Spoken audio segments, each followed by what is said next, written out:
Harry Styles. So ni basically di snogio. Dwy gath, labradoodle a walk-in wardrobe. Siwmai, Garmon syma, y boi na Panch. Bwn i'n fecha. Chi erioed i meddwl beth i pwynt y Gymraeg? Neu beth i pwynt astudio drwy gyfrwng y Gymraeg yn yr ysgol? A gyda pha swydd fydde'n helpu fi? Athro, cyfieithydd, bardd? Swyddi digon da. Ond dyddiau yma, mae yna fwy o gyfleoedd nag erioed. Dwy sy'n brysur yn creu enw ei hunain yn myd darlledu radio yw Sian Eleri a Mirain Iwerydd. Dwy sydd wedi bod drwy addysg Gymraeg yn nawr yn defnyddio'r sail hwnna i hudo'r genedl ar y ton feddi. Nes i draw i bencadlys newydd y BBC yng Nghaerdydd i gwrdd â Mirain sydd ar gychwyn y gyrfa darlledu ac erbyn hyn gyda 2 raglen ar Radio Cymru. Mirain, pa mor glamorous yw e bod yn DJ ar Radio Cymru? Dwi'n troi lan yn joggers, hoodie, dim make-up. So mae pobl yn falch reit, wel dylse nhw bod yn falch, mae ar y radio dwi a nid y teli. Sut nath ti ddechrau ar y radio te? So ges i a'n ffrind Ellis Lloyd Jones gyfle i gyflwyno ar Radio Cymru 2 am wythnos, a wedyn ni reit, un bore, cwbl wythnos ar ôl ni, o'n i yn really hungover yn gwely, a ges i alwad ffôn, hei, Mirain, ti fancy cyfro 8 wythnos ar rywun ar y sioe brecwas o Froe Sul? O'n i fel, ti'n mo be? Na ie. A o fyna, fi wedi bod yn neud hwnna bron i 2 flynedd. O, neis cael newyddion da pam ti'n hungover yn y gwely.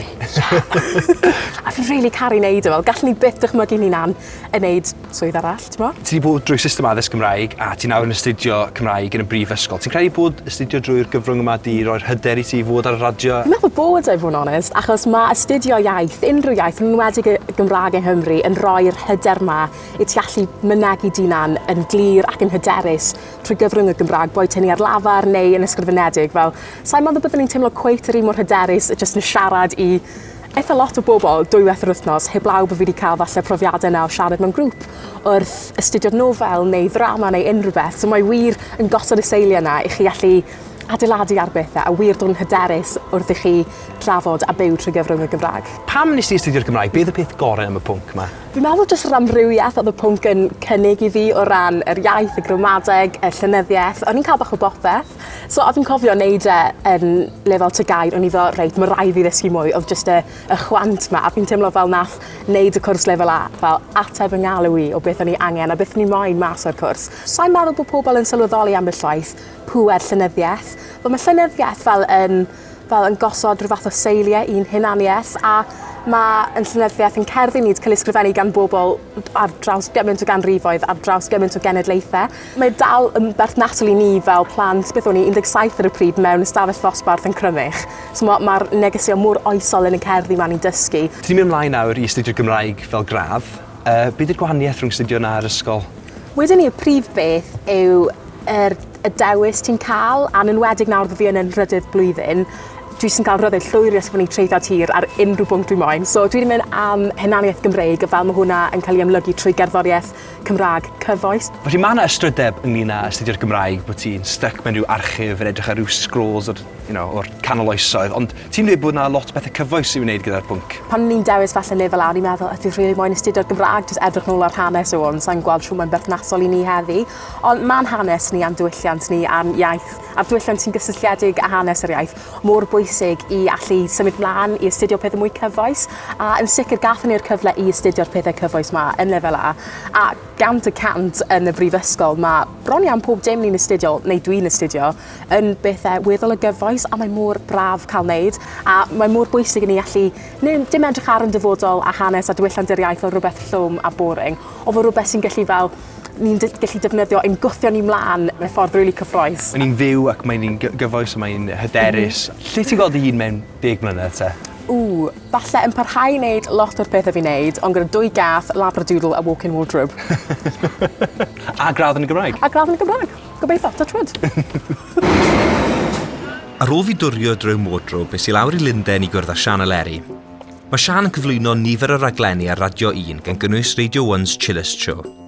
O'n i'n awyddus i weld sut mae merch Gaernarfon wedi dod yn un o hoelion 8 gorsaf radio rhyngwladol gyda dros 7 miliwn o randawyr.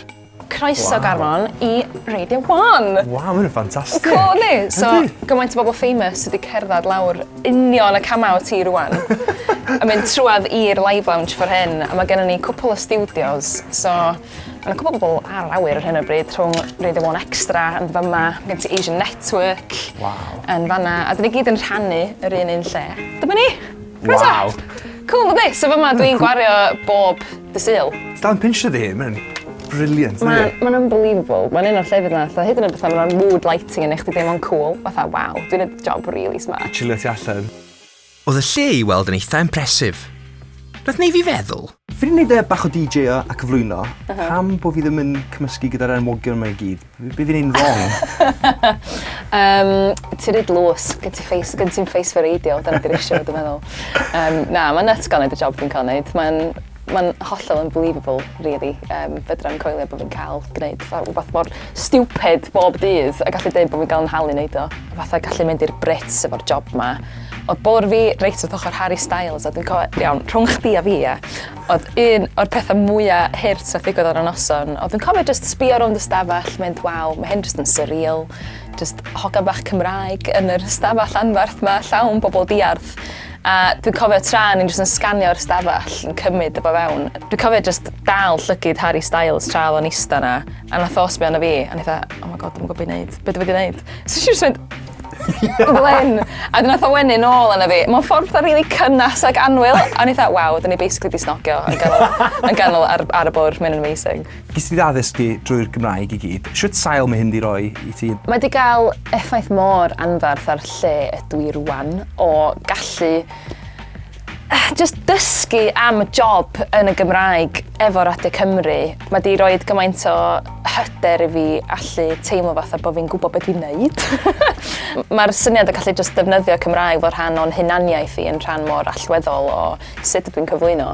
I fi, mae'r syniad o bod yn Gymraes ac yn gael bod ar platfform fel hyn, mae o'n anferth. A ti'n chwarae lot o gerddoriaeth Gymraeg ar dy raglen, a ti'n cyfathrebu lot ar y cyfryngau cymdeithasol yn y Gymraeg.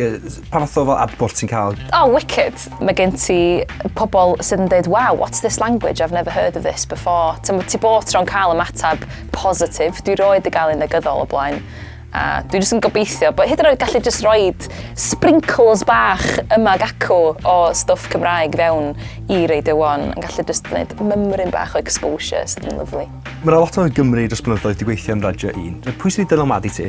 Hugh Stevens, y dyn mwyaf lyflu yn y byd. No offence, Garmon. Na, fi gyda'n ti. Mae o wedi bod yn gymaint o ysbrydoliaeth, dwi'n teimlo. Mae'r syniad bod yna rhywun Cymraeg wedi bod yn darlledu yn fan hyn, wedi wneud o deimlo chydig bach llai amhosib i gyrraedd o. A mae Aled fod i pennaeth y station, a dwi'n cael catch-ups efo boss fi yn Gymraeg yn Llundain. Mae hynna mor cool.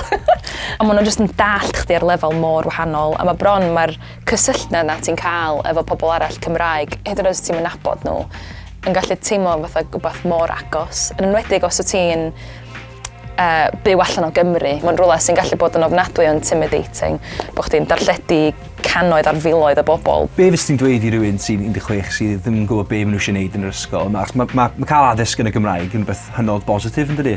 O, yn sicr, mae wedi bod yn rhan mor anferth o just hunaniaeth fi fel person, ti'n bod fi'n berson Cymraeg. A mae wedi gallu agor gymaint o ddrysau fi, di magu hyder yn fi i deimlo fatha bod fi'n gwneud y peth iawn. A bod mae'n gallu cyfarthrebu sydd yn teimlo yng nghariad tuag at cerddoriaeth, yng nghariad tuag at artistiaid sy'n ei miwsig anhygoel, yng nghariad tuag at grandawyr. Mae yna wbeth mor gynnas amdan gallu siarad Cymraeg bod o'n rhan mor allweddol o pwy ydw i fel person. Swn i ddim pwy ydw i heb yr iaith Gymraeg. Ar ôl cwrdd â Siân a Mirain a clywed am eu profiadau nhw yn y system addysg Gymraeg, yn astudio'r iaith ac yn ei ddyddio i bob dydd, lle ddweud bod eu profiad nhw'n hynod bositif. Mae'n amlwg bod y iaith Gymraeg yn iaith fodern, yn un gyfoes ac yn agor llwyth o ddrysau i bob math o yrfaoedd ffantastig. Mae'n iaith all gymeryd chi i lefydd allwch chi ddim dychmygu, yng Nghymru a thu hwnt. Felly pam lai, beth am ymfalchio yn eich iaith? Defnyddiwch chi, a felly chi bydd yn snog o Harry Styles yn y Brits. Am fwy o wybodaeth, ewch i wefan colegcymraeg.ac.uk neu dilynwch ni ar gyfryngau cymdeithasol.